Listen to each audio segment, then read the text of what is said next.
इसके मामा का लड़का है। जब लड़की इससे मिलने आई उसके बाद ये उसको एक रेस्टोरेंट में ले गया, वहाँ खाना खिलवाया और इस घुमाने फिराने के बहाने शाम तक ले जाके अपने मामा के गांव के पास एक खेत में ले जाके गला दबा के उसकी हत्या कर दी। हत्या करने के बाद ये बांके से, क्योंकि इसको ये था कि डेड बॉडी मिलेगी तो कनेक्ट किया जाएगा, बांके से बॉडी को अलग अलग पार्ट्स में काटा और उन पार्ट्स को पॉलीथीन में भर के सर्वेश की मदद से मोटरसाइकिल पे रख के इसने जो कुआं है जहाँ से बॉडी बरामद हुई वहाँ पे फेंका। जो डेड बॉडी का सिर था उसको भी इसने अलग काट के अलग कर दिया था, उसको इसने वहीं नज़दीक एक तालाब में फेंक दिया। पुलिस के द्वारा इन सभी घटनास्थलों का निरीक्षण किया गया है, वहाँ से पूरा साक्ष्य संकलन किया गया है। अभी तक जो बरामदगी हुई है उसमें एक लकड़ी का बोटा तालाब से बरामद हुआ है। जो मृतका हैं उनके जो सिर का हिस्सा जो कुएं में नहीं मिला था वो बरामद हुआ है। गन्ने के खेत के पास से एक मास्क बरामद हुआ है जो मृतका का है। 2 बांके जो घटना में प्रयुक्त किए गए थे वो बरामद हुए हैं।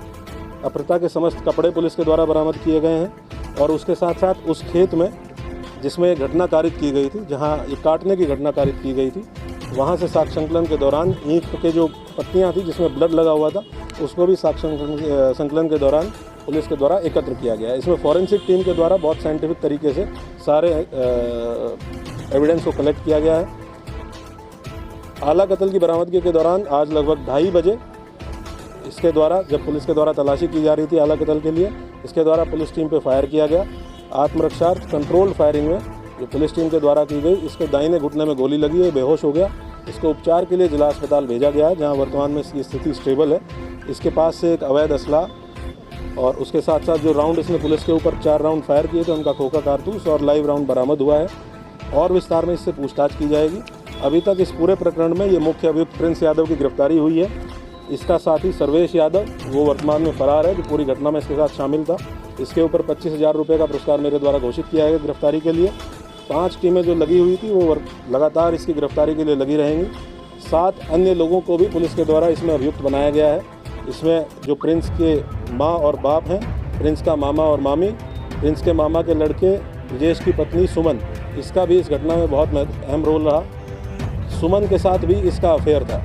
प्रिंस का अफेयर अपने मामा के लड़के ब्रजेश की पत्नी सुमन के साथ अफेयर था और सुमन, क्योंकि सुमन के साथ इसके शारीरिक संबंध भी थे, तो सुमन चाहती थी कि ये लड़की रास्ते से हट जाए, इसलिए सुमन के द्वारा भी इस घटना में इसका पूरा साथ दिया गया। प्रिंस की बहन, जिसके माध्यम से इस लड़की से प्रिंस की जान पहचान हुई थी, ये भी इसमें मुलजिम बनी है और प्रिंस की एक और मामी जो इसको कार्य सुनिश्चित करेंगे। इसके साथ साथ थाना अहरौला पर तैनात आरक्षी चालक राजेश वर्मा, जिनके द्वारा इस पूरे घटनाक्रम में शिनाख्त में खास करके बहुत ही अहम योगदान दिया गया और इनकी तत्पर कार्रवाई की वजह से हम लोग 4 दिन के अंदर इस घटना का खुलासा करने में कामयाब रहे। इनको 5,000 रुपये का नगद पुरस्कार मेरे द्वारा दिया जा रहा है। सर्विलांस टीम जिन्होंने लगातार मेहनत की, इनको 5,000 का पुरस्कार मेरे द्वारा दिया जा रहा है। और जो अन्य टीम इसमें लगी थी, जिसमें हमारी दोनों एसओजी टीमें हैं, इसके साथ साथ थाना अध्यक्ष फूलपुर हैं, थाना अध्यक्ष अहरौला हैं और हमारे गजटेड ऑफिसर्स हैं, सीओ लालगंज है, सीओ बूढ़नपुर हैं, एडिशनल एसपी आर्य साहब हैं। 25,000 का पुरस्कार मेरे द्वारा इनको दिया जा रहा है।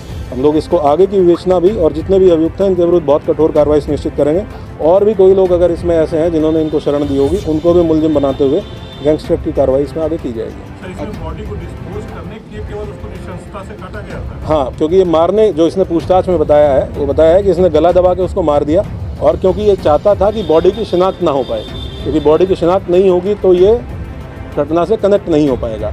और इसके गांव में लोगों को ये जानकारी इसने दी थी कि मैं जयपुर गया हुआ हूँ, तो ये चाहता था कि बॉडी की शिनाख्त ना हो, इसलिए इसने लकड़ी के बोटे पे उससे बांके से बॉडी को काट दिया और बाकी बॉडी पार्ट्स उस कुएं में फेंक दिए, क्योंकि वो कुआं बिल्कुल एकदम ढका रहता था, उस पर बहुत सारी ऊपर खरपतवार थी ताकि लोगों को पता ना चले। और जो सिर था बॉडी का वो इसने तालाब में फेंक दिया ताकि शिनाख्त ना हो सके और पुलिस इस तक पहुँच ना सके।